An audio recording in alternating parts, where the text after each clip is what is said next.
Hello বন্ধুরা, আপনার mobile ফোনে যে কোনো অ্যাপ্লিকেশন ব্যবহারের সময় কি আপনার সামনে বিরক্তিকর অ্যাড বা বিজ্ঞাপন চালু হয়ে যাচ্ছে?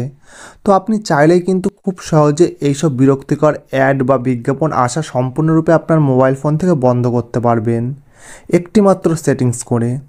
তো কী সেই সেটিংস জানতে হলে ভিডিওটি বিনা স্কিপ করে পুরো দেখবেন এবং চ্যানেলে নতুন থাকলে চ্যানেলটি অবশ্যই সাবস্ক্রাইব করে পাশে থাকা বেল আইকনটি বাজিয়ে দেবেন এবং ভিডিও ভালো লাগলে অবশ্যই লাইক করবেন।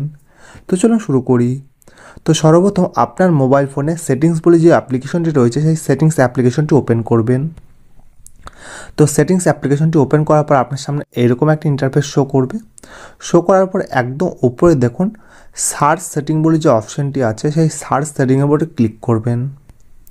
তো সার্চ সেটিং উপরে ক্লিক করার পর আপনাকে এখানে সার্চ করতে হবে ডিএনএস বলে, ডিএনএস। তো ডিএনএস বলে সার্চ করবেন।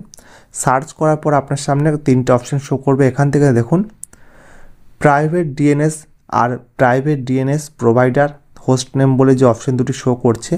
তো নিচে যে অপশানটি শো করছে private DNS provider host name, তো ওইটার উপর ক্লিক করবেন 2 নম্বর অপশানটির উপর। তো আমি মার্ক করে দেবো। তো 2 নম্বর অপশানটির উপর যখন ক্লিক করবেন তো আপনার সামনে এইরকম একটা ইন্টারফেস শো করবে। শো করার পর এখান থেকে দেখুন প্রাইভেট ডিএনএস বলে 2 নম্বরের যে অপশানটি আছে তো প্রাইভেট ডিএনএসের উপর ক্লিক করবেন।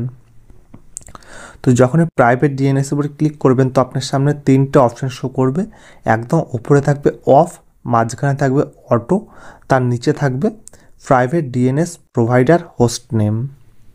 তো এখান থেকে দেখবেন আপনার অটো করা থাকবে সবসময়, কিন্তু এখান থেকে 3 নম্বর যে অপশানটি আছে private DNS provider host name বলে ওই 3 নম্বর অপশানটির উপরে ক্লিক করবেন। তো যখন এর উপর ক্লিক করবেন তো আপনার সামনে এরকম একটা ইন্টারফেস শো করে দেবে। তো এখান থেকে দেখুন কাস্টম নেম বলে একটা অপশান শো করবে, সেই কাস্টম নেমের উপর ক্লিক করবেন। দিয়ে নিচে এখান থেকে একটি নেম লিখতে বলবে। তো এখানে একটা নেম লিখবেন dns.adguard.com, dns.adguard.com বলে এইটি লিখে সেভ করবেন। তো সেম কিন্তু এইটি লিখবেন dns.adguard.com দিয়ে সেভ করে দেবেন। যখনই সেভ করে দেবেন আর কোনো এখান থেকে কাজ নেই। তো এবার আপনি আপনার মোবাইল ফোনে যে কোনো অ্যাপ্লিকেশনই ব্যবহার করুন না কেন আপনার মোবাইল ফোনে কোনো রকম আর অ্যাড আসবে না।